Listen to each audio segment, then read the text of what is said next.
This is the Crystal Chronicles, your Dissidia Final Fantasy Opera Omnia podcast, with Erolai, Kreese, and Mark, bringing you all your Devo news and talk. Welcome to Season 4, the LGBT era. Now let's start the show.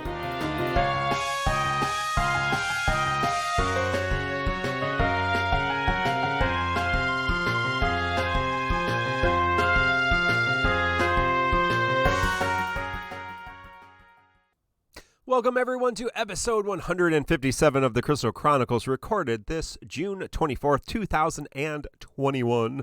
I am Mark, and I'm here with my esteemed co-hosts. First it is Erolai. Arrow, how are you doing tonight? I'm doing pretty good. I streamed last night and it was a lot of fun, and I'm about to hit affiliate. I'm gonna be doing it this Sunday after the stream. I'm really excited. It's been great being on Twitch this first month, indeed. Back to you, Mark. Awesome. Check out Arrow's Twitch. You want to link that in the chat, Arrow, and that will be a very, very good. Go check out all of the things that she's doing. A lot of fun stuff. Cthulhu Saves the World. You've been streaming some other stuff. What have you been streaming this week, Arrow? I've been doing Chrono Trigger as the non-default title. Correct, So I'll yes. be back on Sunday with that. I have been seeing those updates. So, yes, very good, very good. Hey, we're also joined by Kreese. Kreese, how are you? I am feeling much better this week than I was last. Migraines are down. They're not gone, but they are way down compared to where I was last week. So I am feeling much better. Tired, but much better. Awesome. Well, hey, you did miss you did miss my polls. You can check out my poll video on YouTube at the Crystal Chronicles. Infamous Element, I'm glad you subbed, and thank you for all those who support our channel. Shout out to Arrow, Theologica, Mother Lover, Ito.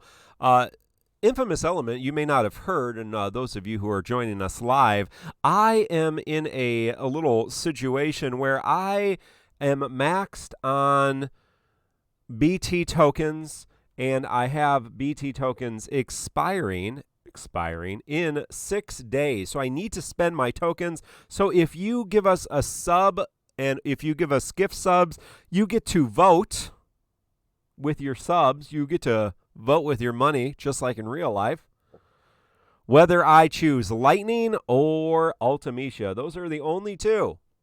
Those are the only two BTs that I am missing. Yes, it's a hard life. Hard knock life. For me, it's a hard knock life.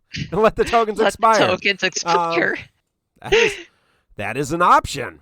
So, no, that's not an option. Don't be ridiculous. We don't encourage wasting resources. So, yeah, let me know. Elnarsh, it's not available yet. Yeah, final character. It's tough. It's real tough. It's real tough. Real hard. Feel bad for me. Yeah, you have such a hard knock life. For me. There. So, yeah, Infamous and Leaf Blade, thank you for the subscription. If you want to cast your vote, just send a message in chat. Right now, we are at 3 votes for Lightning and 1 vote for Ultimecia. Yes, thank you, Black Cloud Strife.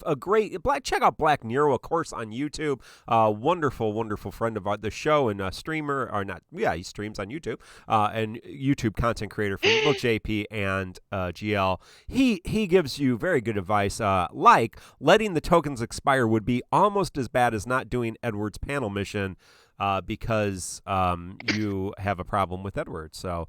There you go. So, yeah, please. So anytime anyone who subs or gifts a sub tonight, just let us know in chat, and I'll update it, or one of us will update it. So, back to the news of the day before we get too much into it. We did have a TCC challenge. Speaking of Edward,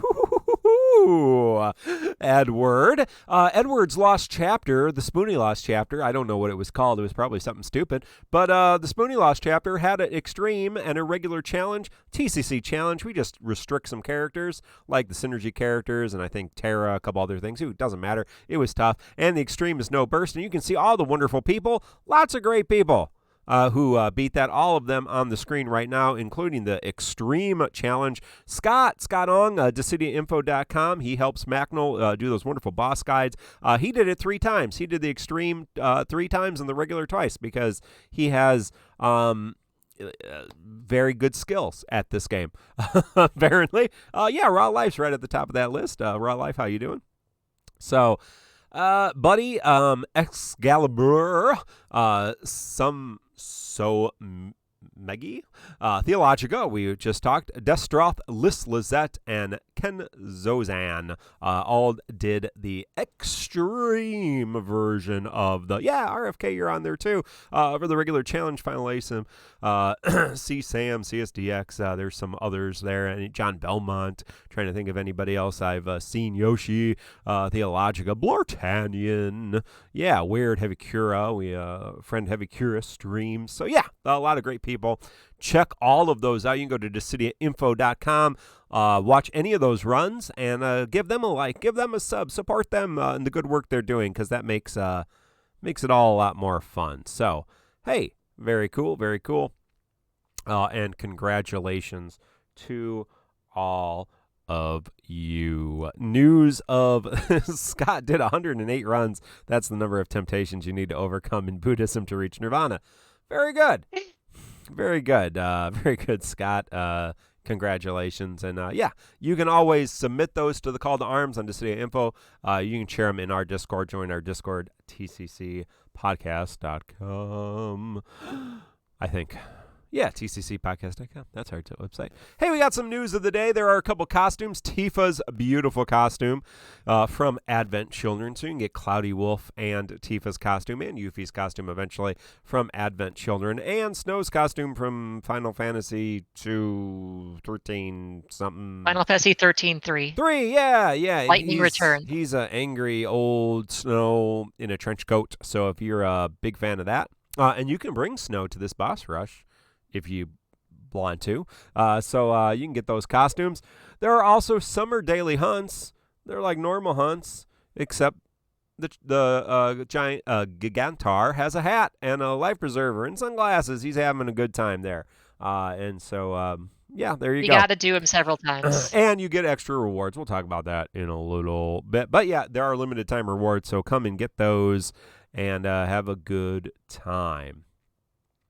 There's also free multi. So you got a free multi-pull on the Galuf banner and the Tifa banner. We weren't necessarily expecting those, I don't believe. So very good. And that's the news of the day. So let's talk about, we don't got a ton of content to talk about today, but let's talk about the summer campaign. We have our summer festival that is breaking into life here.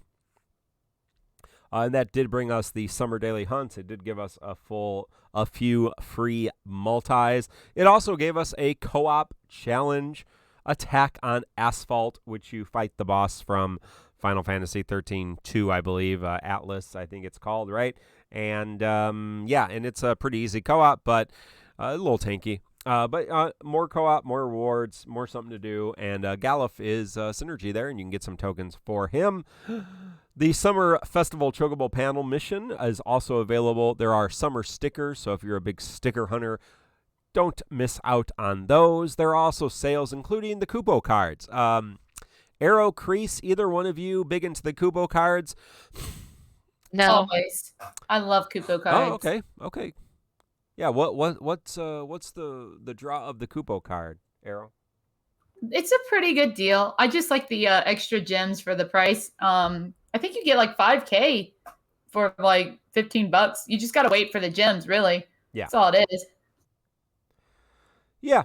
So if that's a way that you'd like to support the game that's a little more palatable than perhaps a costume or a big Moogle Pass. So if you get that Moogle Pass, or if you're like, I don't need the Moogle Pass right now, that might be a way, the Kubo card. So it was something we were big into when they came up with it originally, but not so much anymore, as I'm spending money on costumes, obviously, and weapon skins. And then I use my characters with costumes and weapon skins as calls and co-op, and I bring them in just to rub it in everybody's face about how much money I have. Because that's what you do in life, kids, to show your superiority. Hey, there's also Carbuncle's treasure. Yeah, Moogle Fist. That's going to be a weapon skin. I thought we were going to get it. We did not. The fist weapon Moogle Fists. Very, very fun. So, someday. Carbuncle's Treasure in World of Illusions if you want to do that, and also Psycho Quest rewards. So that is the rub on the summer campaign. Pretty basic stuff, but always good to have a little bit of extra stuff. We also got a banner that had Galoof from Final Fantasy V. He's an old grandpa, and he's also a tank. So, Kreese, do you want to walk us through the upgrade Galoof got with his LD? Mm-hmm. Now, if I recall correctly, Galoof did not really get a huge change to his base kit. He did get some changes, but not substantial ones. Shiodori got changes so that it hits harder, if I recall correctly. Brave gains are better. I think it has more brave hits. Did it change or not? I can't remember how much it changed. This is one thing I'm a little foggy on, and my brain is not working today. Again, my migraines are not completely gone, and I'm fuzzy on this. The other thing that changed is...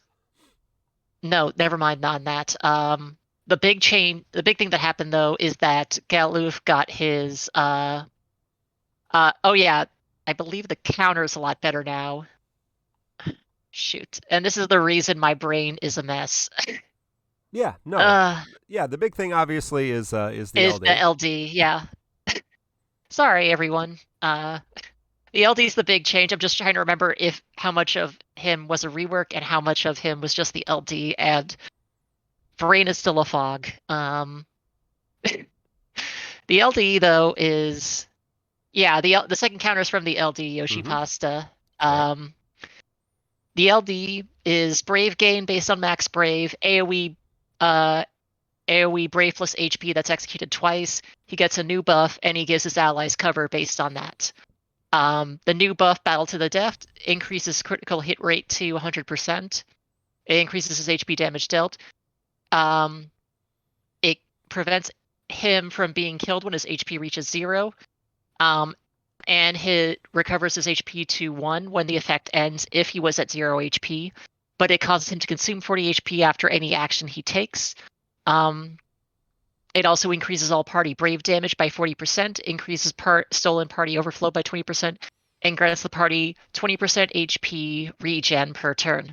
It also gives him a new counterattack that he does regardless on whether he evades or takes damage or is debuffed. Where he gains Brave, he deals an HP attack, then he does a Brave plus HP attack, and then he batteries the party based on HP damage dealt. He will also follow up with his other counterattack if he does evade a physical attack. So he can counterattack twice if he counters a physical, or if he evades a physical attack. Which obviously means he can do a lot of, if he is evading single target physical attacks, he can do a lot of off-turn shenanigans with damage. He can also prevent a lot of damage against physical attackers if you do it right.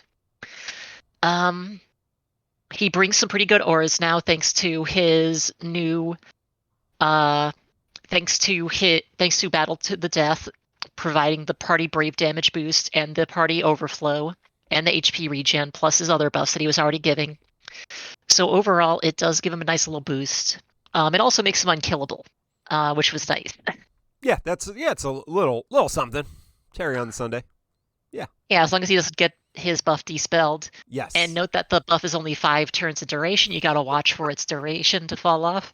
He has 4 uses of Dawn Katana. So in really long fights, which we are not currently in an era where fights can drag on for too long, he can potentially burn it out, but as far as I can tell, that's not actually going to happen right now, because if the fight's dragging on that long, probably you're not making turn counts anyways. And given a burst window, given a summon, you might swap in a friend unit for him anyway. So he'll likely be the one person that you're, bringing in, especially if you have another character that's supporting the party. He can swap out for a friend unit, and give you a few extra turns there. But yeah, it's not going to be an issue, very much. So potentially, yeah. No. That is one thing. The other thing to note is that some of his party utility comes from buffs. He needs to give his allies cover, which is a frame buff. He also gives his allies a generic Max Brave up buff. So if you care about that Max Brave up buff, you need to make sure that he has that. They have that free buff slot. If you don't care about it, that's fine. Just keep that in mind. Other than that, he's still the same old Galuf. He works best if you're fighting physical attackers that primarily rely on single target attacks. He's better in other situations now because he has that final strike. He works best against fast attackers because that way he gets more counterattacks. But other than that, he's just better now. He works in more situations. He's not completely useless against magic damage dealers or things that do mixed attack types is the best way to put it. And that's what I have to say. What are your thoughts on Galuf now, Arrow?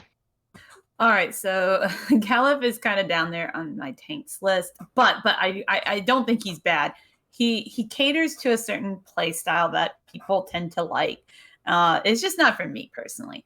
But how to put this? Like, we have another tank coming back next month. His name's Warrior of Light, and if you are a newer player, I would honestly say to wait for that banner because it's probably going to be one of the best banners a new person can pull on.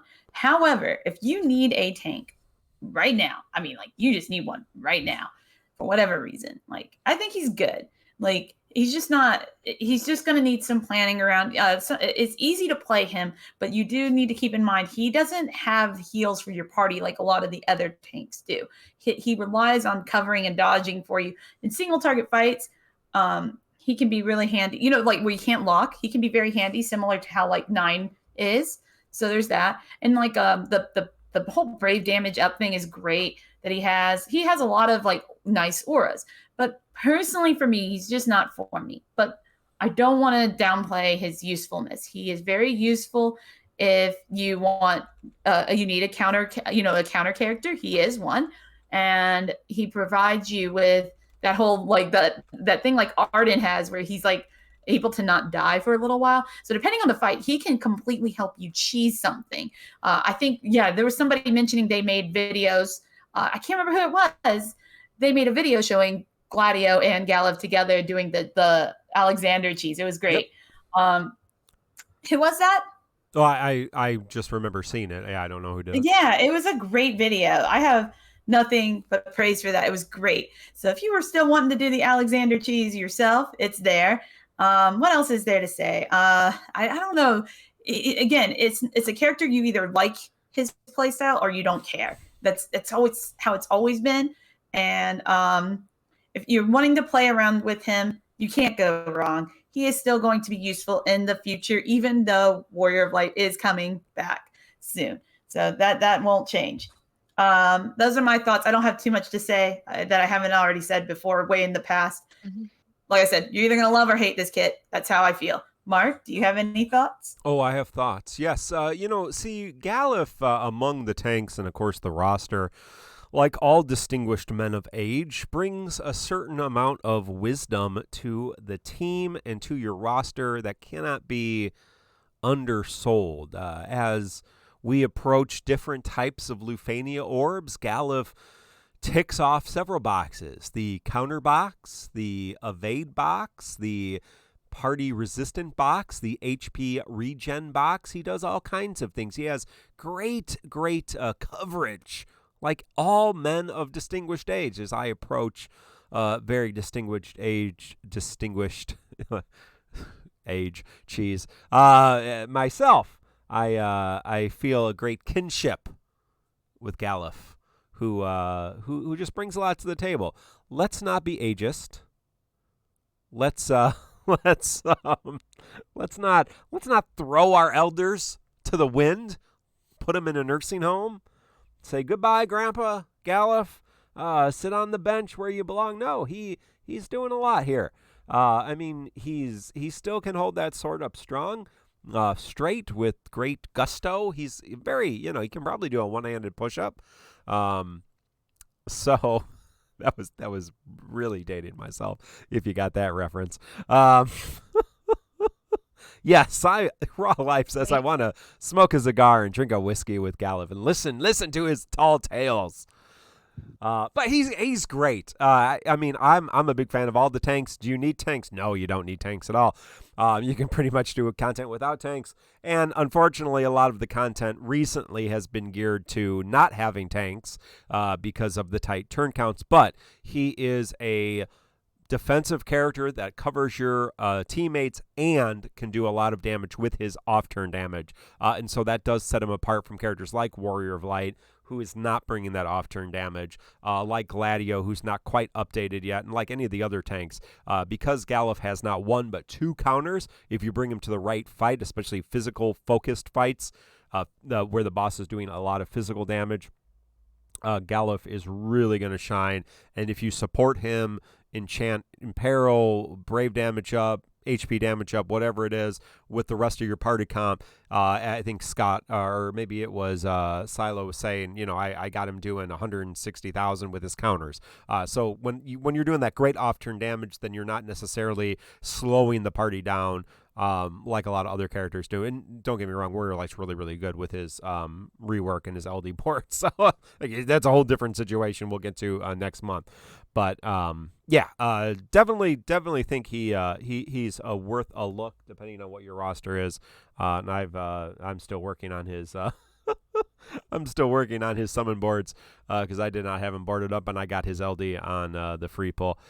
So thank you, Squex, for that. Squex Joshua and Squex Crystal received my gift in the mail and got my content creator rate up back, which has been nice. So you too can make content. Just a lot of forms to go. But yeah, he's pretty easy to play. I think you can start with the skill 2 because that's going to be one thing that you're going to want to get that up, but he doesn't get the 100% evasion until you use it twice. So it's a little kind of counterintuitive because he only has 4 uses of that. So you want to be a little bit careful, but at the same time, you kind of want to try to get that 100% evasion up and get his LD buff up, and then kind of deal with the rest of his mechanics as you can and let the off-turn damage be the off-turn damage. And it's good. It's great off-turn damage. He's doing great off-turn damage. So, but yeah. Any other thoughts on Galliv? There's no event to go with this. Excalibur, we already shouted you out. Bring him back for Bartz's event, though, if you need to. What? Bartz's Heretic event. He is synergy there. Oh, okay. So he is synergy for the bears, and so you can tackle the bears there if you need help. Oh yeah, because he was synergy, right? He just didn't have his LD yet, so. Mm-hmm. Yep. So yeah, he was also boosted for Edward, the Lost Chapter, but I don't know why you'd want to use Galliv there. Of course, at this point, if you are trying to go back and do content, you're probably bringing somebody else, and so that's what we're going to spend the next part of our show on, and that is the next event. As I said, there was no actual fight or Lufania, just a very simple co-op with the summer event that we've had many times. But that does lead us into Boss Rush 4. I believe it's number 4, but it is Boss Rush. That wonderful content where you are called to bring a variety of different teams over 4 waves of, at the most difficult level, Lufania difficulty, and be able to do it. You can bring up to 5 to beat the content, but to get all the rewards, you need to bring 3 or less teams, and you get 50 actions per team, and then you need to switch. It's one of my, if not my favorite content in the game. It's a lot of fun. And something I like to play multiple times. Perhaps you do too. But if you're not familiar with it, try it on the lower difficulties. Unlock the co-op. There's a co-op with this as well. And go from there. But to beat it, you can bring up to 5 teams. So if you're just trying to unlock the co-op, if you're a newer player, that is a great option. But if you want to get all of the rewards, you need to use 3 teams. And we did get somebody to help with this. Oh, stop the presses. Infamous Element. 2,200 Q&A points, Chocobo points. If you are watching us live, you can redeem your Chocobo points for a question. We will stop and answer the question to the best of our capability in the middle of the stream. It's very disruptive, but I added it, so there you go. In honor of Pikachu, who's probably banned, good call, I thought I'd try one of these. We actually have one from Pikachu later today if we get to it. Who do you think should be the new leader of Avalanche? Snow?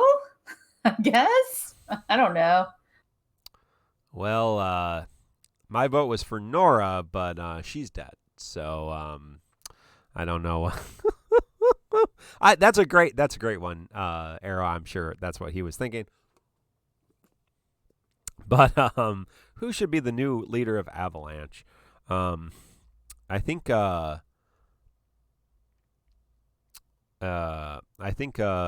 little girl. What's her? Marlene. Take the chore. Whoever can bear it. Oh no! Oh no! Oh no! That's funny. For those of you at home who didn't catch that, it's let me read the question again. Who do you think should be the new leader of Avalanche? Whoever can bear it. Ha ha ha! Good one, Infamous Element. Great. Hey, leave all your punny jokes at FFTCC Podcast on Twitter. Oh, Infamous Element, it's been nice knowing you, but you are forever now banned. No. Hey, if you sub to the channel, you can make all the dumb puns you want. Oh, there we go. There's your comeuppance. There's your comeuppance. Hey, back to the show. There's a new event. It's Boss Rush. And TIFA gets a rework. You got to tell your joke, and then I timed you out for it. It got purged from the chat. Oh, dark. TIFA gets a rework and a limited weapon. Kreese, did you want to share a little bit about TIFA? Sure. This one I actually researched a bit more so I can actually talk about it without tripping over my words. Okay. So TIFA actually got a pretty sizable rework. And the rework is pretty substantial. So Beat Rush and Beat Rush Plus get a pretty substantial change. Beat Rush Base is now a Brave gain based on attack, followed by a 2 Brave plus HP executed 3 times, where she gains Brave based on HP damage dealt after each XP execution dealt. And then for Beat Rush Plus, it's 6 times with greater overflow and greater Brave gain. Battle Cry now has HP damage dumps. So it is 3 HP dumps with 2 Brave hits per HP damage dealt, with Brave gain built. Let's see, double checking, just to make sure I get this right because this is a little more complicated. It's Brave gain based on 40% of total HP damage after each HP dump, and then 80% after the last HP damage dump for Battle Cry. Along with that, she also got Meteor Crusher, her LD, which she can use 3 times. Meteor Crusher is a Brave gain based on attack, followed by 6 Brave plus HP damage dumps, where she gains Brave based on HP damage after each HP execution. So that's 6 HP damage dumps with Brave gain after each one. And she also gains a new buff called Full Throttle, which increases her HP damage dealt, her Brave overflow, Brave gain, and Stolen overflow, her attack and her max Brave, And after using her LD, she also gains the use of a special Brave attack and an HP attack variant. The Brave attack is a 6 Brave hit. The HP attack is a Brave gain followed by a 4 Brave plus HP attack. Both variants, regardless on which one you use, both will revert back to the previous variants after use. Both will extend buffs for 1 turn. Both are free and instant turn rate. Both will give her TIFA a free ability use on her next turn. Whew. And she still has her EX that launches and delays target's turn by 1 turn, which is now her weakest ability in her kit, other than her Brave ++ and HP ++. So she now is just a monster single target damage attacker. If you have not been watching Mark's video feed, where he's been showing off how much damage TIFA can do per turn, it's pretty high, is the good way to put it. I think this is a new damage peak for per turn damage, Mark. Is that a good way to put it? Yeah, her LD can cap at, it's technically 749,883 or something like that, but about 750,000. But she immediately then gets, she can immediately then go into, go into another skill 2 and do 350. Then go into an HP plus for free, and and those aren't. So I mean, you can do in 1 turn, 1 action, easily over 1 million damage with TIFA, which is a lot. A couple months from now, 6 months from now, that will not be that. That's kind of the new. That's kind of the new standard of your big, especially your BT damage dealers, BT plus damage dealers. This kind of like million damage actions, but right now, yeah, we don't have we don't have that. And Excalibur saying, I think the best way to put it is that TIFA is setting the new standard for damage dealers going forward. Yeah, that's a great way to say it, Kreese. That there is definitely a new era, although we won't really see it for a couple months. Yeah, she's that's definitely she's definitely early. She seems a little out of place, almost like one of those time travelers that we got back in the day, in the early days of the game. She just seems a little bit out of place because it's just, we're not going to see that kind of damage moving forward here next month. We'll see some good stuff in the following month, but yeah, it's going to be a while before we see more of this. I will note that Mark is maximizing his damage potential by having the fully realized armor equipped. Yes. I'm guessing. That is. So if you do not fully invest in that armor, then TIFA's damage potential will not be as high as that. Yes. That's why I said blue her armor. You should blue her armor. If you're going to use her, you should definitely blue her armor.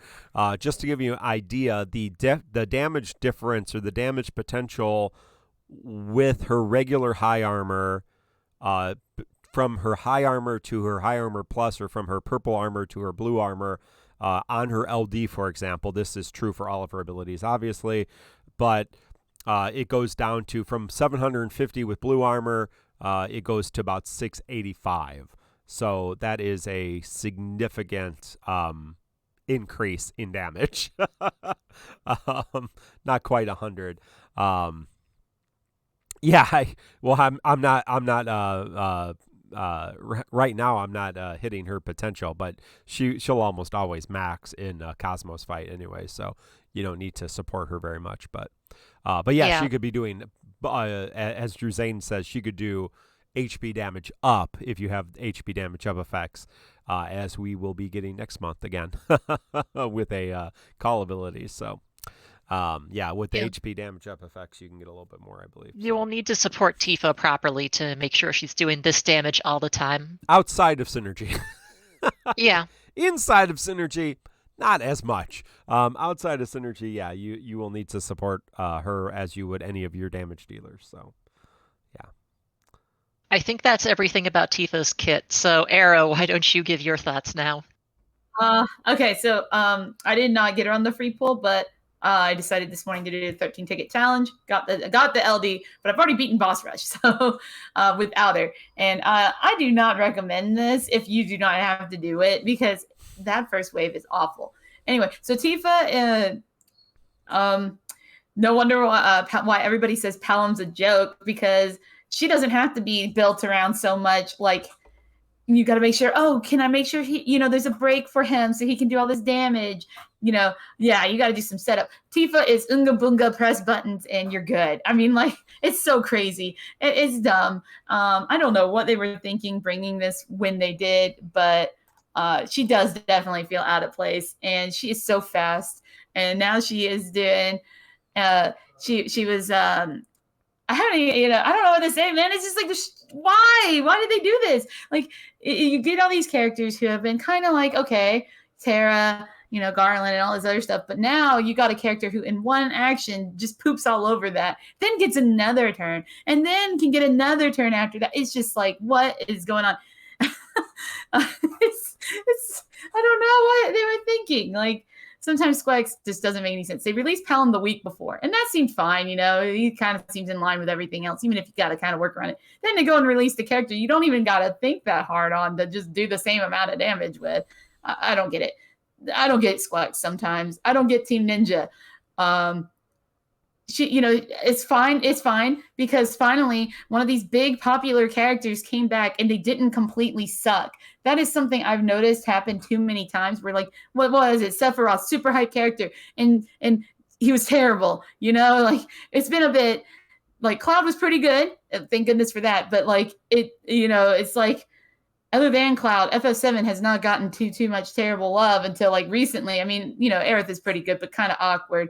But Tifa is the hype. Like, she meets her hype. Okay, like, I admit it when characters do, and you can build around it, and it's super easy to build around.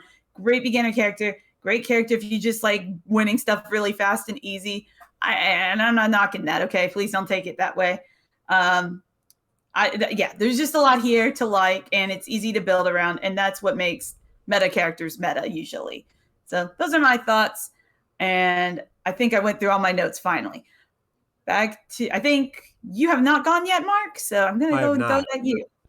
Yeah, Evil Kong's asking, what's her skill order? Obviously, there's no set rotation for most characters except Alize.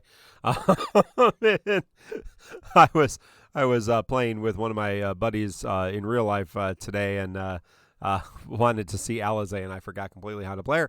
And yeah, she is a little bit more of a order than most characters. But Tifa does not start with her buff from her skill 2, which is the Zangan Way, right? Whatever that buff's called. So she does not start with that off the gate. She starts with her EX buff, assuming she's fully realized, all that kind of stuff.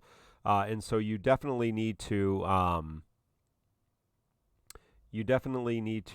work with that first and foremost. And so skill 2, that is a free action, doesn't do turn count. Then she obviously doesn't start with her LD. Now, obviously, a lot of characters start with their LD buff. She doesn't start with her LD buff, so then it would be ideal to use her LD to get her LD buff. If you don't want to bleed Brave, I don't know why you're concerned about this, because she's not running out of skills anytime soon. Ideally, skill 2, LD, then you get a free ability. You can go straight into skill 2 again. Again, that's free turn, instant turn rate, then dump the HP plus attack, or if you already have some extra Brave, use the HP plus attack as well. But yeah. But I mean, that's how, I mean, I almost always use the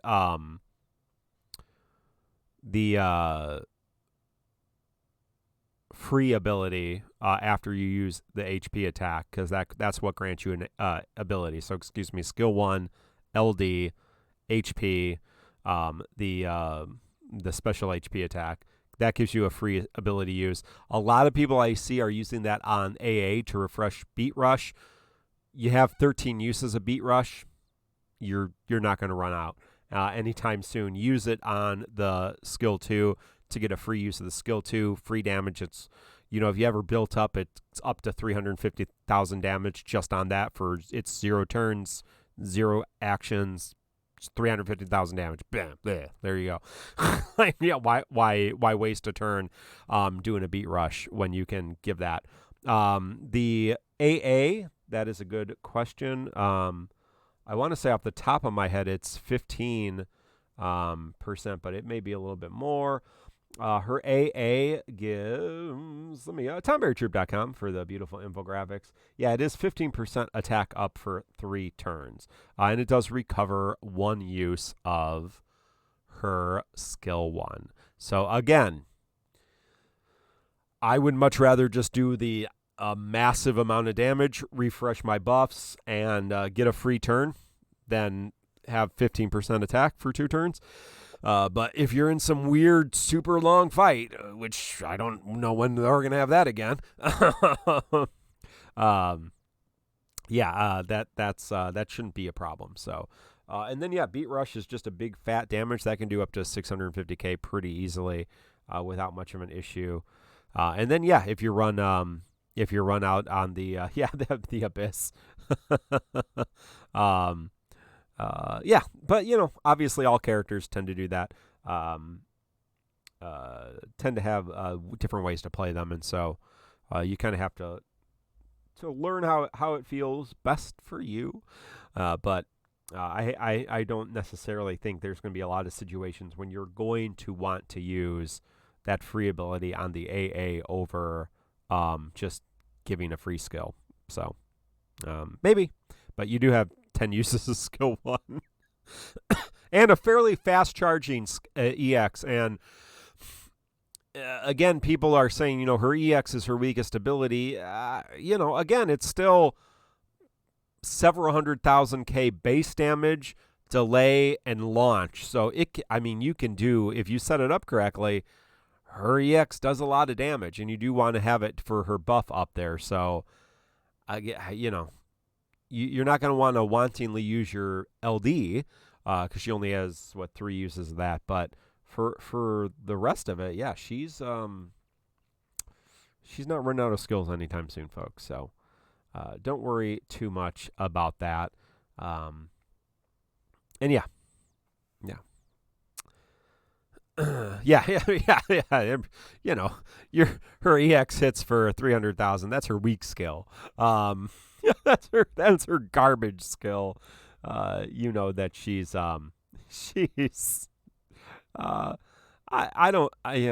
is she broken? She's definitely overtuned. But she's just a damage dealer. She doesn't provide any she just well-rounded. She does have excellent utility. She can launch, she can delay, she can get free turns. Very, very, very good. So no auras. No, she is supporting the team by doing a massive amount of damage. That is a solid support. You don't need healing because the boss is dead and not attacking you. You don't need auras because, it does help to have a little boost depending on the content, but especially Lufania. Let's look at the podcast polls for these 2 banners back to back, just because I think it's a little bit more interesting to do that. And of course, you can go podcast polls on our Discord. Thanks to Quetzalma Martiriabot for help setting these up. Jin Lee, and J Dota, J.A, are mods for putting those as well. And remember, friends, Martiriabot, Tonberry Troupe, DissidiaFFOO, you can support all 3 of those on Patreon. Great websites, or great Martiriabot's a bot on Discord, but great resources, wonderful resources, good people behind them, so support all those.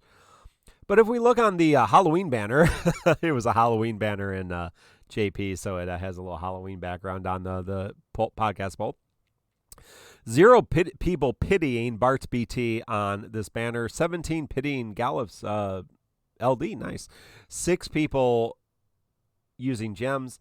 98 tickets and 26 skip, and that's over 6 banners.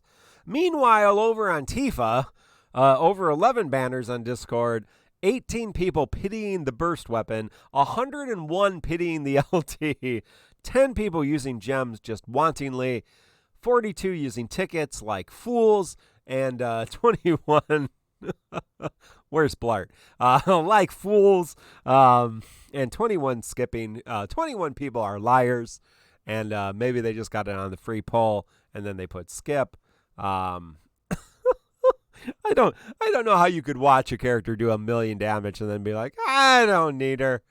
I think I'll pass. Yeah, 21 liars. It's a great movie.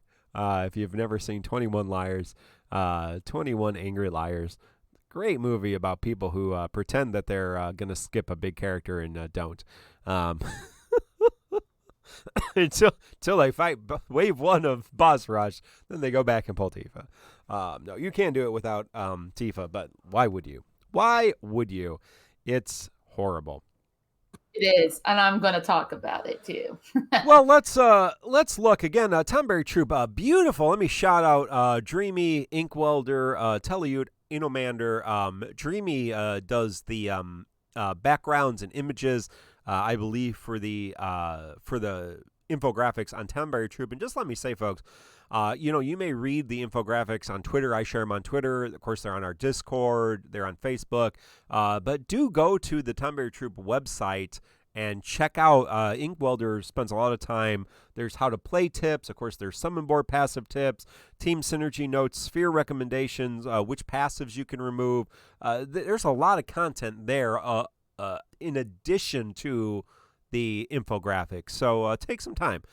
Do that. So... yeah, Silo, if I can get up that in time, I could use BC's polls as well. But what I was going to say is, Dreamy animated this infographic. So there's an animated version of the Tifa infographic.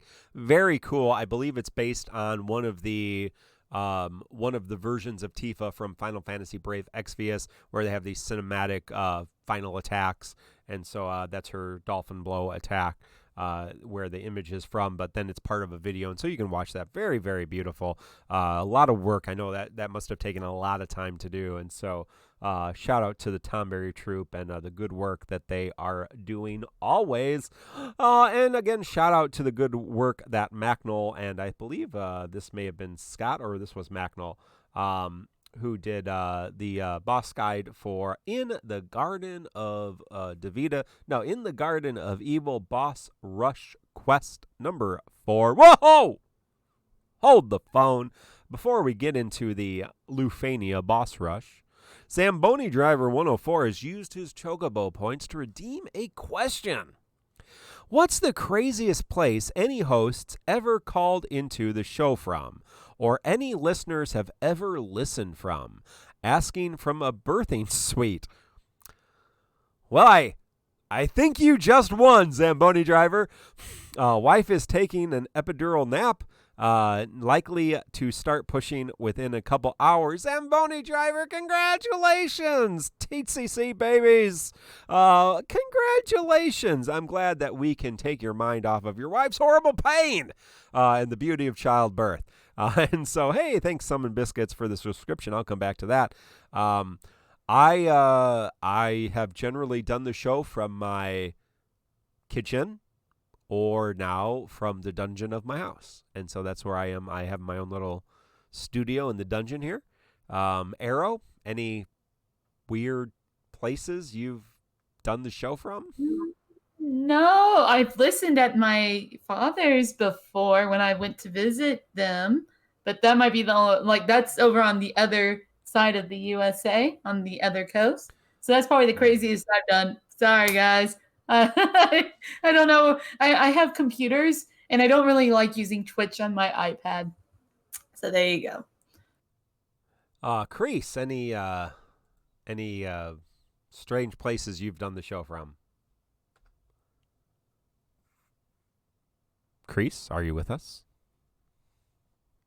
No, I hope they're okay. Sorry, I was muted and I forgot that I was muted. I was There we go. talking Yeah. and I forgot. Sorry, I'm so sorry.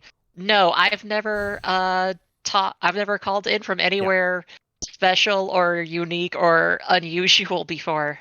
Yeah. I'm so sorry. I forgot that I'd muted a minute ago. Yeah, Mino has done the show from the VIP lounge of Adult Entertainment Facility. He has also done it from the dumpster behind a 7-Eleven in Chinatown. So different places, different parts of his life. We've all been there. We've all had ups and downs. We've all lived the high life and the low life. So yeah, he is not doing the show today from his luxurious vacation, experiencing life in the wilderness in Washington State, I believe. So yeah, congratulations, Zamboni Driver, for baby number 2. Woohoo! Yeah, the 3.5-year-old is with grandparents, so happy for the in-and-out bathroom. That's actually probably true, Infamous Element, yes. Hey, Summon Biscuits, thank you for the subscription. Anybody who subs tonight can help me choose which BT that I am going to use my tokens on. I have tokens that are expiring. So Summon Biscuits, if you want to cast a vote, the options are Lightning and Ultimecia. So at the end of the show, how many ever votes, that's the one I will pick. Right now, Lightning, Ultimecia. If you... Eldnarsh is not available right now, and my tickets will expire before that. So thank you, Summon Biscuits. Anybody else missed their chance to vote, just let me know. Tag me and let me know who you're voting for. Hey, Dav, it's your birthday. Happy birthday to you. I hope you're having a great birthday. Thank you for joining us. Whether it's your birthday, whether it's your child's potential birthday, as you're waiting for them to be born, I'm glad you've joined us as your source for DissidiaFFOO News and Talk. And that vote was just for those who subbed. So a special way to say thank you. There we go. Oh, hey, well that hurts some biscuits. But yeah, that's probably also true. So back to DissidiaInfo.com, beautiful boss guide. You can check that out. Of course, the call to arms. If you have a video, you can submit it. Wonderful. You can do this in 2 teams. You can do it in 3 teams of 2. You can do it in 3 teams. Those are your options right now. It's pretty fun. But there are 4 waves. The first wave is just one enemy. Wow. But 9 million HP. And his orb ticks up with critical damage. He is immune to all status ailments or debuffs and absorbs lightning. Sorry, lightning. The second wave is the Flutter Jellies. They tick up their orb when they receive brave damage, which is like the lamest orb ever. But hey, they're immune to paralyze and speed down. The third wave is two soul cages, the horrible trees that start on fire. They tick up when they receive magic brave damage. They are weak to ice and holy. They are strongly resistant to lightning and dark. And then you fight 2 of the little scorpion-looking things, flowery scorpions. They have names, I'm sure. Let me tell you what their names are. The Charge Bison is wave 1. The Flutter Jellies are wave 2. Soul Cage is wave 3. And Bio Soul is wave 4. There you go. That's official. We're a podcast. But so the Bio Souls, they tick up when you do wind brave damage. And they are immune to elemental resist down, which means it's time for Bart's Fujin Synergy fight. Woohoo! Yes, Bart's Fujin meta is alive and well in wave 4. So each of them has their own little gimmicky mechanics, but friends, let me tell you, if you don't bring TIFA to wave 1, it's a pain in the butt. It has 9 million HP. If it takes turns, it sucks. So you want to try to delay it. You want to kill it. It's real gross. But Tifa makes that pain go away. She soothes the salve of that pain. Wait, no. She uses the salve to soothe the... I don't know. TIFA is the salve that soothes the pain of Wave 1 of Boss Rush. That's the sentence that we're going to keep. And makes it a lot better. So, yeah. Wave 2, again, you need to, that's the one where when they get their little flutter jelly, you gotta take consecutive actions. So you need 5 actions. Or they do a better attack. Not too terrible. Soul cages are just annoying and stupid. You want to kill them. And the last one, I forget what their big thing is. Oh yeah, they gain huge brave reduction. Yeah, so you need to watch out for that. Are they the ones that gain the shields too? Somebody gained shields in this fight. The flutter, it's the second wave that gains the shields, right? Flutter jelly gains the shields as well that you got to break through. Yeah. Biosouls, do they have one? I think the Biosouls have one too. That they do once somewhere, or is that just they gain a bunch of brave? I think it might be just that. And then if you let the stupid, they gain a whole bunch of brave. I'm sorry. Yes, they gain. Yeah, brave. And then you let the bison get a turn. I think it also puts up a shield. Yeah, it's bad. No, you don't want it to act. You don't want it to get a turn. All right, I'm done. The standard way seems to be bringing TIFA, Garland, and Paladin Cecil. That seems to be a very popular. You can actually go.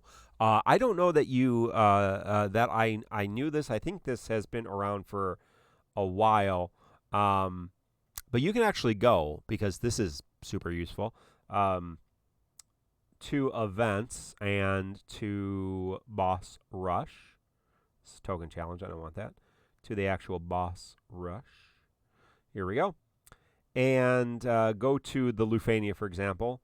And up here for those of you listening online, once you hit your team, there's a other parties. And you can actually see what other people brought. One party clear. This is saying somebody brought Celeste. This is not for. This is not what is this for? Is this for what the hell? One party clears, what? 2 party clears, 3 party clears. I don't know how we read this because this team is not getting through Lufania. These are not Lufania teams. These are people that just attempted and fail. Wow. Latest 100 clears. Yeah. So I don't know that these are particularly but here, for example, this is a pretty popular team right here. TIFA, Garland, and Paladin Cecil can get you through the first 2 waves. Bartz, Terra, and Yang can get you through the second 2 waves fairly easily. Yeah, I'm not really sure that in-game feature is very reliable. So let's not it's all of Pikachu's alts with no ingots or just there are some people that just like use like 1,000 gems to revive, and so maybe they're all like gem revives. I don't know. But I did that team comp, and then I got to the 4th wave with 1%, one boss with 1% health, and I ran out of turns. And so I brought Fujin solo for my 3rd team, and it took her 8 actions to kill that 1% by herself. But she did it like a trooper. She did it. You should be proud of her. Fujin solo. Arrow, anything from this fight you want to lift up? Ooh, if you are crazy and don't want to use TIFA, you didn't pull for TIFA, you're going to have to get through wave 1. And the best ways to get through wave 1, if you are not going to be using TIFA, is to either launch or Terra Young that crap. I'm not going to lie. There's really not much else you can do. And this is mainly because the boss is immune to all debuffs. All of them. Yes, all of them. So you gotta deal with that in some way. So that would be the main thing. And let me think what else is there. It's your synergy choices outside of Tifa and Bart's. Edward and Palom are fine as, I guess, boosted, but Edward is not great. And honestly, who the heck has Palom? So yeah, that's thank you, Arrow. Yeah. Remember that in Boss Rush, if you bring a synergy character or boosted character, they grant synergy to the entire party. Yes. So Tifa gives synergy to Garland and Paladin Cecil. Bartz gave synergy to Tara Young. Yes, if you bring Edward, he can bring synergy as well, Synergy, as can Palom. So yes. And of course, there's Pain and Snow if you are absolutely desperate. Snow can, work. yeah, Snow can, especially in, I think, a couple, the middle section of the fight. Yes. Snow can actually help quite a bit. Yeah. Yes. And Pain, if you're absolutely desperate, she does bring some auras, and she does have a useful debuff. So I mean, it's there. If you're going to bring those kinds of characters, though, you need to be ready to hard carry them, and you're literally bringing them mostly for those synergy stats at that point. Lots of us have done it in the past with previous characters that do not have LBs, so it is not impossible. What else is there to say? The rest of the waves aren't that bad. So it's like really the hardest part of this boss rush is getting through the first wave. And like it's easy to set up for the trees and having I think it's like the magic ice thing. You want to make sure you're building around that in some way. And then oh yeah, there's that one part on the trees where they gain like a bunch of brave and then they only take brave damage until they're like broken. Yeah. Make sure you have a way to deal with that. Something like Amaditelian Call, Bartz, Caius, stuff like that. Just Bartz. Am I right? Yeah. It just brings somebody that can instant break of some sort, whether that's on a call or in the party. It doesn't matter. But just be ready to deal with that, because otherwise that can ruin a run or whatever. I think those are the main things, because the Biosouls, they die so fast. If you have Bartz in the party, or like you just bring like even a base fusion call can help you probably get through the fight. It just goes so fast. It's dumb. There's really nothing to say about them. Just make sure you blow them up really fast, because you're probably running out of turns by that point. This is the most ideal. This is the most ideal time to bring Bartz with Fujin's Call, because the boss is immune to elemental resist down and has an orb that requires wind damage. Although you don't need 3 people doing wind damage for this, obviously, but it's sure as hell fun when Yang is doing 200,000 K a turn between the 2 targets with his thing, because he's wind enhanced and superpower. So yes, you can do some fun stuff here. So and also it helps if you have the wind enchant thing, because if you're bringing like a non-elemental magic damage dealer and you have Bartz in the party and all that, then at least you're doing decent damage. Because that's the other thing with Biosoul, he can't be imperiled by any like of those kinds of debuffs, generic or not, it doesn't matter. So they kind of were trying to sell Bartz on the last wave, and a little bit on the third wave. But honestly, it's really all about getting through Charge Bison. If you can get through Charge Bison, and mostly kill him if you're using a non-Tifa team, like we're talking like you got him out to like 6-7%, you can probably pull through this fight with 3 teams. But man, it is not fun. So be glad you pulled Tifa, because she's going to make it so much easier to get through Charge Bison round. And the rest of the boss rush is almost forgettable, as long as you just have some gravity shave stuff on calls or something. It's not that bad, but it's Charge Bison. The fight is Charge Bison. That's it. The end. And that's my thoughts. I'll pass it over. Kreese, I think you had some thoughts about this boss rush, right? I've attempted it, but I didn't pay enough attention to specific mechanics, so I did not complete it. I got to the final wave, noticed what the orb mechanic was, and said, "Welp, I guess I gotta restart because I used Bartz too early." And he was no longer available, and I did not get Fujin's LD, and I was not going to carry her LD list for the final wave. So, yeah. I'm going to try again later. Yeah. It's one of those ones where if you know what you're doing and you're paying attention, it's not that bad. If you did not pay attention and you did not prepare ahead of time, it can get a little messy. The soul cages gain brave and need to be gravitied or instant broke when they have the Yeah. red aura. The bio souls, they just gain 90,000 brave unless they're debuffed. And it's a shield that you have Yeah. to break through. Well, it's just a brave. The flutter jellies gain the shield. They actually gain a Oh, shield. yeah.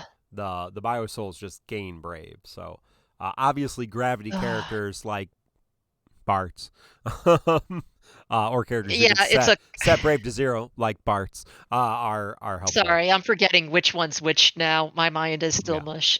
Yeah. So wave 2 is the one where wave 2 is the one where you need to get through the shield. Wave 3 is the one where you need to insta break, and wave 4 is the one where you just need to get through a lot of brave.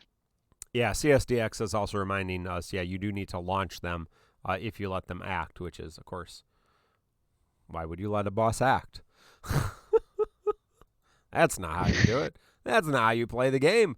But there are lots of interesting team comps already on the Call to Arms online. So I think you'll probably be able to get through this. Like I said, I enjoy this content a lot. I think it is fairly interesting. But obviously, if you don't have TIFA, if you're one of those few folks who skipped for whatever reason, maybe you don't have the resources to pull right now, then might be a little harder, but there are options for it. You do get to have 3 teams to get all of the rewards. So, you don't have to do it in 2 teams. You get 3 teams, take advantage of those 150 actions and use them to the fullest. 3 bursts, 3 summon phases, and I bet you'll be okay. All right. Well, let's look at some questions for the week. Hey, let's see. Yeah, go ahead. I'm pulling up the questions. Please. And remember, if you want to make me use my burst tokens, you can just sub to the channel or gift a sub and vote with your sub. Lightning or Ultimisha, who should I use my burst tokens on? Well, Crease is finding a question. Arby's KFC asks, when there's a comparison between characters in the game, do any of the hosts feel that auras as a term has become a buzzword when the comparison is based solely on that? I don't think we've ever just had a comparison between a character come down to this character has the better auras. Have we? Well, we have not, but the Tacosphere certainly has. For example, Bart's has great auras compared to, there was, of course, back in the day, Rude had great auras. The problem is compared to who? Because Bart's has great auras compared to Galuf, but he doesn't have great auras compared to 9. And Rude has great auras compared to, I don't even know, but not compared to, this person. A lot of the numbers really don't matter. Let's be honest. But be careful before you say this character has great auras, because they may actually not have great auras. That doesn't mean they're not a good character. That doesn't mean they don't have a lot of potential great support. But it means they're not doing 120% attack up.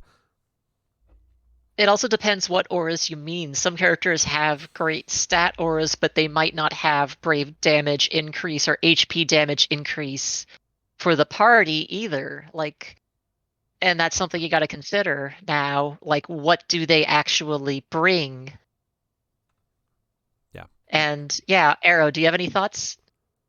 It's funny because it's gotten to a point where the only consideration I think of with auras is I just kind of roughly remember things with them and go, oh yeah, that one kind of goes, and I just try to make sure I have some in my party before I go jump into a fight. That's more or less what I do these days. I don't think about it too hard, guys, but I don't really like when somebody goes, they try to act like they know the numbers and then they don't really, because I see that too. Somebody will say oh, this character like the whole thing with Rude and his auras, and then they were like, oh, but Kieran's are poop. And I'm like, did you guys know the numbers? Like, I mean, did you look at the Tonberry Troupe's infographic? Because those numbers don't lie, and the numbers pretty much say that Kieran won that one easily. But and then again, it's like you guys said, it's not just about those auras; it's about what else are they bringing along with that? Is it what you need for this particular fight? Yeah. There's always so much to go, think about when you're building a team, and then you have to even understand like all the stuff that goes into that, like all the terminology and like why those things are good in the first place and why those things matter. And not everybody even knows that. So there's been something I've been thinking about a lot, because it's something that's commonly kept popping up, is basically like auras and all that in my own Twitch when I'm doing defo. And I'm trying to think, how can I put this out there in a concise way? And I haven't figured that out yet. Right. But honestly, don't think too hard on it. And as long as you know the character's bringing some of those numbers, it's probably enough, as long as they're up to date enough too. Yeah, I usually try to pick for a couple of things. Like I'll usually try to make sure I try to bring a brave damage up character of some sort for my party if I can finagle it. Like I try to keep an eye on that. If I know I'm not going to have that in my party, then I try to watch and make sure my damage is okay once I'm in the fight. And if it's lacking, then I go back and say, okay, it's probably because that's lacking somewhere in my team composition, or it's missing somewhere in the way I'm building my team. And I'm a fan of HP damage up buffs. Excalibur just mentioned that in chat too. I don't always bring that, but if I can, I will try to bring it sometimes. Those are always nice if you can bring them, and you can bring them with the right characters that can take advantage of them. So yeah, it's something that you need to keep in mind. Yeah. Yeah, Brave Up at Inkwelder says, watch out for fools that say Iroha Hesaurus. We'll talk about Iroha next month. Your favorite character, everybody's favorite character from that expansion, Final Fantasy XI you never played. They really shafted most stats nowadays. It's all about Brave HP damage up, and it will continue to be. And Brave gain up moving forward into Lefania Plus. So, but we'll see. So, yeah, I think auras shouldn't be a word to compare to characters. It should be just something to explain what a character does. If a character has party auras, that means it's sharing its abilities or it's buffing everyone's stats, which is nice. So, yeah. Yeah. Yeah. Pikachu, Silokan says Pikachu doesn't use auras because he doesn't use 3/3 EX units. So, it's true. That's true. Yeah. Okay.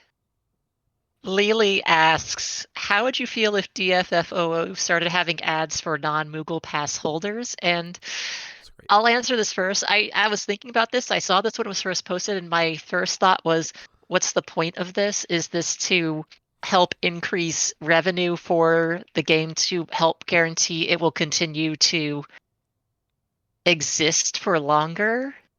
Is that what you're trying to get at? You are worried the game is going to fail unless they have a more constant revenue stream? Yeah, so, the Moogle Pass is going to have diminishing returns moving forward. And so there needs to be more incentive to use the Moogle Pass. So I think this is a great idea, Lily. Put ads in the game, and then you need your Moogle Pass removes the ads. Remove ads. $4.99. Great. Lock it out. It is super annoying. If you've ever played mobile games with ads, super, super annoying. I'm glad this game doesn't have ads. I would prefer that the Moogle Pass, instead of adding ads to the game to make us want to buy the Moogle Pass, just make the Moogle Pass more appealing.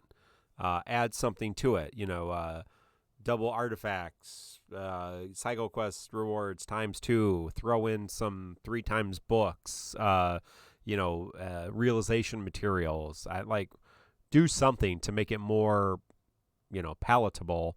The rewards for the Moogle Pass are just diminishing moving forward. Even the basic one I'm talking about, because your summon boards, you're starting to have them taken care of, and you can max your artifacts pretty easily. And a lot of people have already done that for all the characters, and so there are some people that just don't need any, and nothing from the Moogle Pass. And I would really prefer if that basic Moogle Pass was much more incentivized. Like if it was a really like, oh, I really need that, I really want that, double the number of bells. Well, there's already the premium Moogle Pass for those people who really want to throw money at Squex.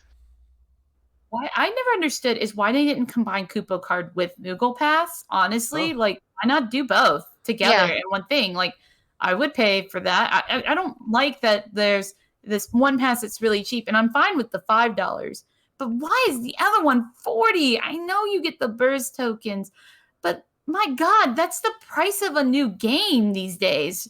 A smaller game, obviously, but that's the price of a game. And like, I don't feel comfortable paying for that when it's like, I don't feel like I get that much out of it. Like, why don't they just combine like a way to put the Kupo card with that? Just give you like 100 gems a day or something on the baby one, and maybe 300 a day on the big one. Or if they could make an intermediate Moogle Pass that's that is a Kupo card plus the baby Moogle Pass. Right. So you get some amount of gems per day plus the baby Moogle Pass perks. Yeah, so, I would love it. Final Character 7 says, don't pure free-to-play people struggle with character board points? Yes, that is one of the, especially newer players, that is one of the big gates in terms of character progression is training board points or character board points specifically, because you cannot go back and retroactively get character board points for old story chapters or old lost chapters. That should be retrofitted. You should be able to get character board points on lost chapters and on story chapters. It's a really stupid gate in the game that needs to be fixed. But Pikachu, I think, has an excellent idea. Joshua, Crystal, I know you listen. Here it is. Share this with the devs. This is an excellent idea. The Moogle Pass should give auras. Now, hear me out. This is a really good idea. So there's a couple ways you can do it. You can do just base auras to your team. So you get the Moogle Pass, all stats up 5% for all your teammates. Fine. Everybody's synergy, whatever. It's something like that. Or let's not go into gameplay. Let's not mess with gameplay, right? But do it like double Gil. 1.5 times Gil, 1.5 times experience for all characters, 1.5 times feather drop rate or material drop rate, that kind of aura. So a lot of games do that, where there's these kind of world bonuses when you do that. Hey, the real Ska, Jendaz, how you doing? Thank you for the subscription. If you'd like to vote on which burst I should choose with my tokens, Lightning or Ultimecia, just put that in chat. But yeah, excellent Pikachu. You're unbanned. Great Joshua, Crystal. I think that's good. World auras associated with the simple Moogle Pass and the big Moogle Pass make them big Moogle Pass times 2. There you go. Hey, yeah, that's another one. Go back and pull on old banners. Your Moogle Pass unlocks just all these banners, right? Or a LD all LD banner. Your Moogle Pass unlocks an all LD banner where you can build up guaranteed tokens to go back and get old. There you go. So lots of. We good might things. have to ban Pikachu again. Yeah. Okay. Well. Okay. So he's going to be banned again. All right. There's another punny joke in here. Uh-oh. Yeah. Do we want to do Pikachu's punny joke, or do we want to do a different question instead? Oh yeah, let's do Pikachu. He's banned, but he's got a joke in there. Okay. Yeah. Go ahead. Go ahead, Kreese. In Final Fantasy X, where did Valifor go to get a degree? Yeah, thank you, the Ruska. Lightning is getting the votes, so if anybody really wants to put a push for Ultimecia, gift your subs now. Arrow, Where did Veil4 go to get a degree? Some people already said it. I was gonna say it. University. Yeah. That would be University. University. Thank you, Pikachu Games, for all of your punny questions. You are currently banned for life until you're unbanned again. I love puns, but these are really stretching it sometimes. Yeah. Oh my gosh. Yeah. Yeah, Squeegee asks, what is your net change in total gems from the beginning of BT era till now? Do you really want I have to time out Pikachu? No, we don't need to time out Pikachu. Those are great. I love them. Squeegee, what is your net change in total gems from beginning of BT era till now? I happen to know exactly that information because I keep a very fancy spreadsheet of that information. And so at the beginning of BT era, LDBT era, I had 750,000 gems. And I currently have 900,000 gems. So I'm up 150,000 gems since the beginning of LDBT era. And I have skipped a total of 1 banner. I have not pulled on 1 banner in that entire almost year. So there you go. Suck it, RNG. Come at me, bro. I'm curious. What's the banner that you skipped on completely? You're not going to like it. Guess. That boy? Furion? No, I have Furion's No, PG. you pulled him. It was 9, wasn't it? No. I did miss 9 the first time around. I did spend tickets. I know. Kimari. That's who it is. I have Kamari. Nope, I got Kamari. Okay. It is Guy. I missed Machina. I've pulled on Machina. I've pulled on Machina twice and not gotten his LD. Poor guy. He needs some love with C90. We'll see what happens.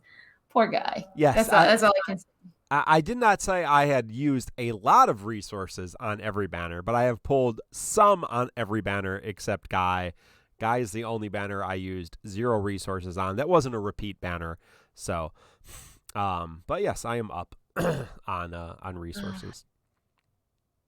I am not sure exactly what my difference in gems is, though I think I'm close to breaking even. I think I started close to 400,000 gems start to LDBT era, and I'm right at 400,000 gems after almost pitying Tifa's LD yesterday.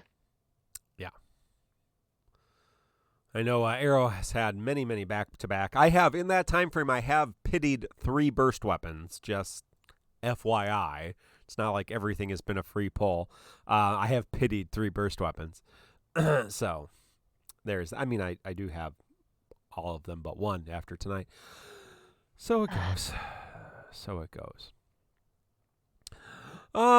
Hey, I think Daniel has a great question as we end the night here, and we'll help segue into something we do need to talk about before we leave.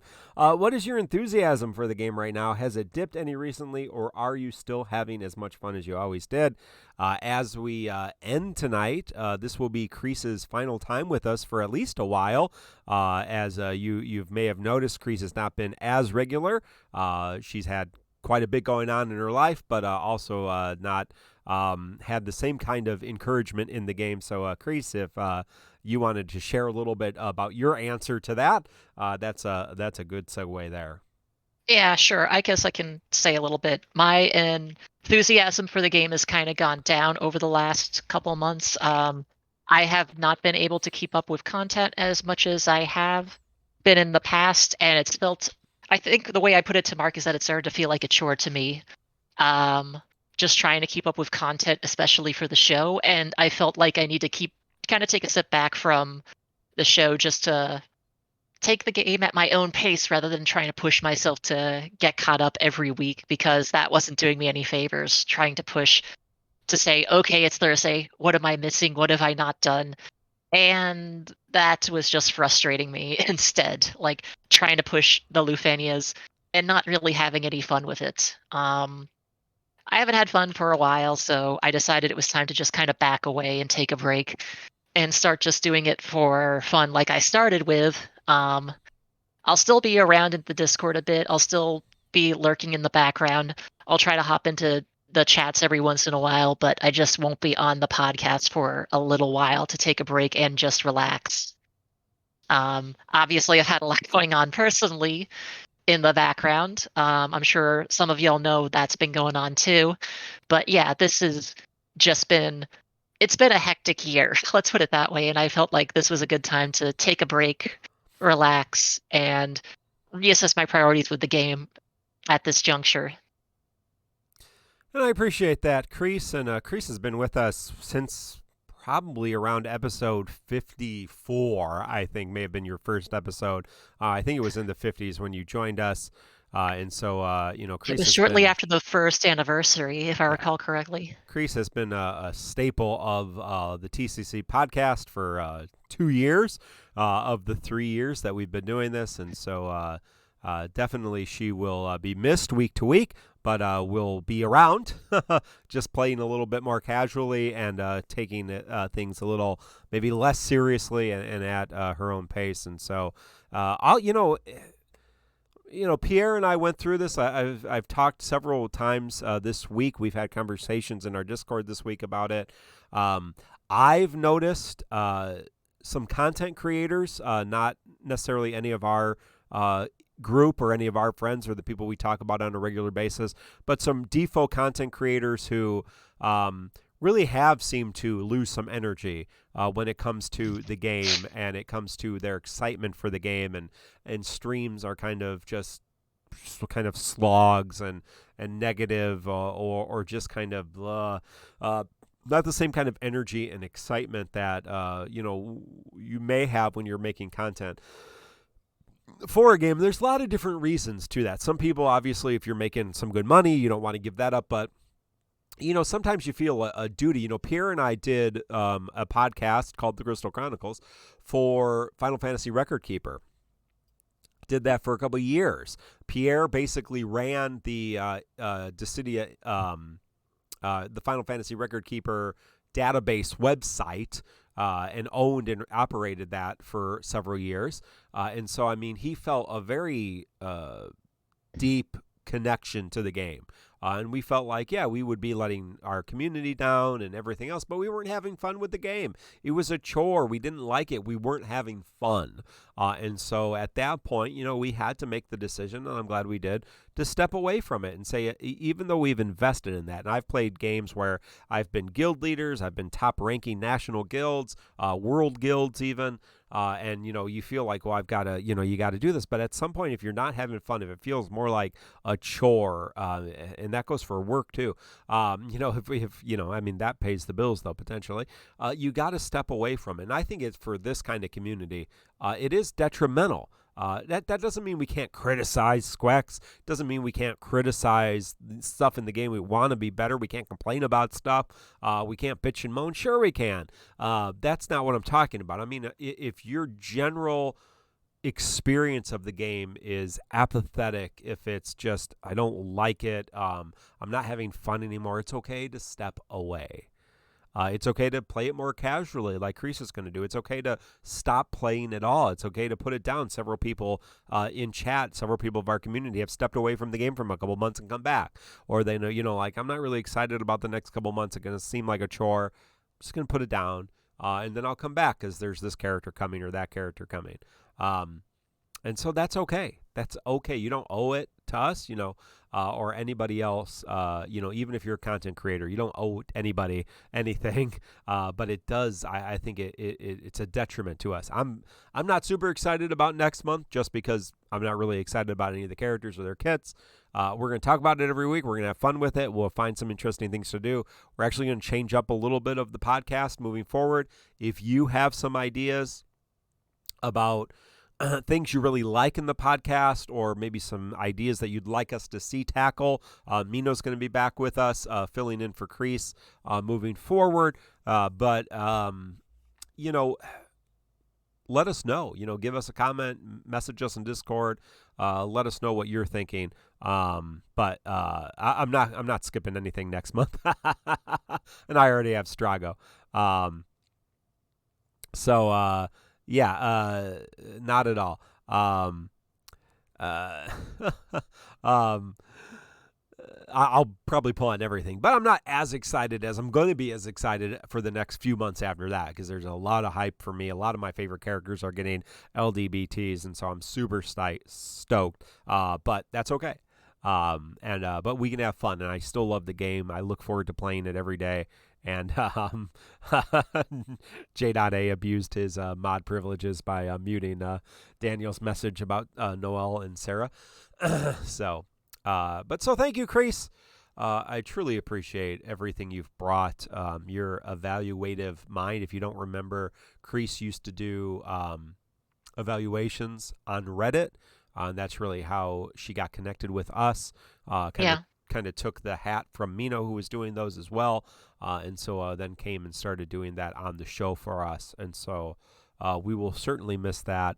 But there's there's a lot more that we'll miss. Yeah, there was several months where I was the only one doing the analytical work for the community before, doing the written presentation stuff before the Tonberry Troupe came around and started doing their infographics. Yeah. And then there was a while where we were overlapping. They would do their infographics and I would do my more written analyses where I gave my personal input. And as the Tonberry Troupes developed, I got busy with work. I kind of backed away, and I was also on the podcast regularly. I backed away from doing my written analyses. Tonberry Troupe took over doing their infographics, and they became so much better. I mean, it was redundant for me to do my verbal analyses and the written analyses, and for Tonberry Troupe to do their infographics. There was a lot of redundancy there. So I switched to doing them on the podcast entirely. You heard it here, folks. Tonberry Troupe ran Crease out of the evaluation business, stabbing her hundreds of times, 1,000 times. That's a cactar. That's a cactar. That's not Tonberry. That's not what I don't know what a Tonberry does, because we don't have a Tonberry in this freaking game as an enemy. So how would I know what the hell? The Tonberry Troupe didn't run me out. I'm joking, of course. Oh. I'd like to cut in real quick. Increase, it's just not gonna feel the same. You've always been the level-headed one, and when we really get off track, you were always the one it felt like that would put us right back on the tracks.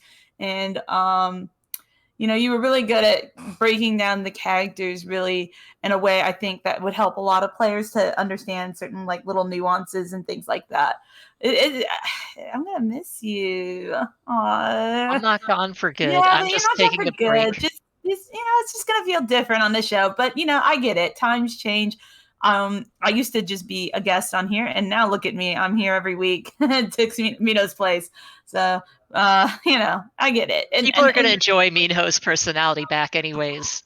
Dude, I don't know what we're going to do. It's going to be a mess. Oh, I'm not looking forward to it, but we'll see. Maybe Mino does make me laugh quite often on this show, so we'll see. Someone's just going to have to keep Mino in line. Yeah, I'll have to be the mom friend. You were doing it for me. Now I got to do it. Oh man. Yeah. If people ping me, I'll read the messages. Yeah, that's true. I get it. You got to change pace. Life gets in the way, and I'm gonna miss you. And for me, my feelings on this game personally haven't changed too much. I'm doing what I can to win fights, but I don't know. I can kind of understand why a lot of people that have been playing for a long time are very frustrated by this stretch of Lufenia. The fights just aren't fun. They're not fun. I can tell you, I just was messing with Edward's LC. Yes. I'm doing it blind because I'm not looking at the boss overview, and I got to the bottom 30%, and I didn't know that after on their second action, they were going to party wipe me. Yeah. So I just wasted 20 minutes doing that fight, and now I have to restart it. Great. Right. And it's just the fights are, don't engage with the enemy. Don't engage with the enemy. And it's well, when they're just a big standing HP sponge that I Terra Young or whatever other broken thing people are doing, it doesn't feel great. Like, Yeah. I don't know. And then like, it just feels janky. And maybe that's like something that's really boring people, or it's just like, they can't do it right, or they don't have the pieces. It just makes the fights very stressful and can make the game really unfun very, very fast. I totally 100% get it. It just irritates me when Right.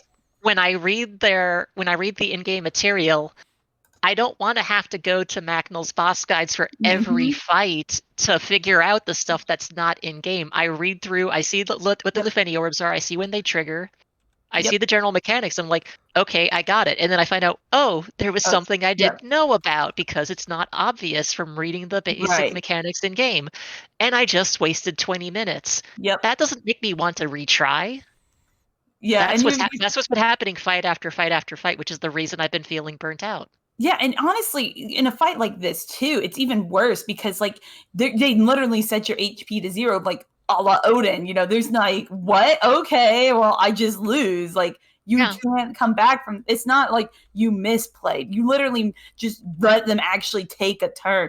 Like, it's crazy. You know, and then on top of that, 50 turns. It's just like the amount of like technical expertise you need lately for these Lufenias.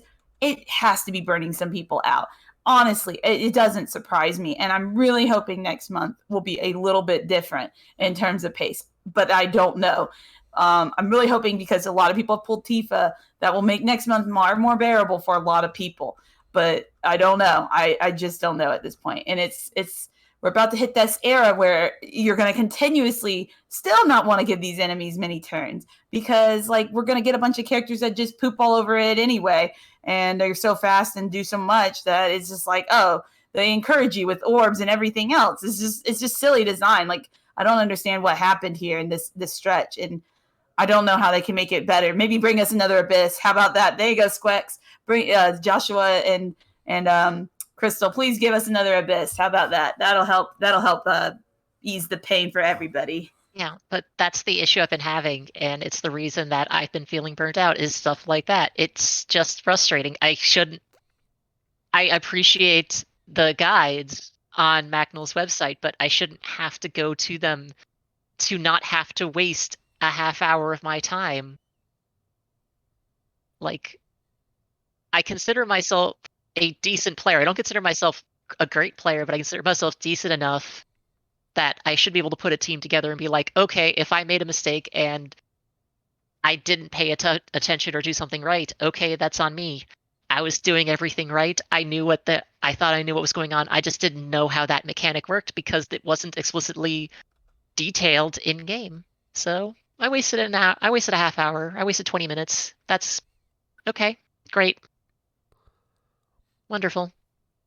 Yeah, and that's a really tough thing. And like, and even when you think you understand, there's always that one thing they don't tell you about, and it's like, okay, this is a phone game. If this was like a regular RPG, it'd be like, okay, whatever, you know. But they kind of want you to solve the puzzle. But this is a mobile game. I don't play a mobile game to think like that all the time. And there's been a lot of fights like that lately. And it's either you win really easily because you cheesed it in one way or another, or you struggle because you're not playing like, I guess, the super most meta things. And I hate these eras. Every time they pass in this game, this isn't the first. It won't be the last. I guarantee it. But when they last for like 2 months, it gets old really fast for people. They gotta get done with them in a month or less because it gets rough, you know, and you're doing this like, okay, we get an event a week. So you got to do this for 8 events. Oh my God. No, it's not fun. It's not. And I get it. But like, I'm hoping next month will be better and that you will have fun again playing the game at your pace, Crease. Because that's the main thing. We got to be having fun, guys. If you're not having fun, you got to change it up somehow. Or just maybe it's not that it's that time to just quit. Like, it happens. Happens in MMOs. It happens in any of these games with like what do you call these, like living games, I guess? I don't know. Live service games. Yeah, it is what it is. Well, thank you all. And as we conclude, remind you if you are in chat and you want to sub to vote on what, we have 6 votes for Lightning and 1 vote for Ultimecia. So if you sub, resub, or gift sub, you can use those as a vote. It is close neck and neck. So you can do that now, and we'll do that after stream. So thank you, Crease. Thank you, Arrow. Shout out to TonberryTroupe.com. Check out all their great stuff. DissidiaInfo.com, our friend Macnell Scott, who doesn't mind doing 20-minute fights 12 or 13 times a week, because Scott runs all kinds of different fun things, and so many of you don't, and that's a good part of the game if you enjoy playing it that way. And Quetzalma, and of course all of our friends and mods and supporters. Thank you very much. Again, you can like, sub, ring the bell for notifications on YouTube. Give us a review if you're listening to us on your favorite podcast app. If you want to support us, the best way to do that is a sub on Twitch. Follow us on Twitch, please. And join our Discord. Hang out with us. We have a lot of great conversations all the time. And we will be back next week with episode 158 of the Crystal Chronicles. Look forward to some changes in how we do things and how we format and what the show looks like moving forward into LD Plus era. Lufania Plus era, BT Plus era, not LD Plus, not yet at least. But for myself, for Arrow, for Grace, this has been episode 157 of the Crystal Chronicles, recorded June 24, 2021. I hope your TIFA pulls have went well, and if you haven't pulled her, get off the bench and get on that. We'll see y'all next week. Goodbye.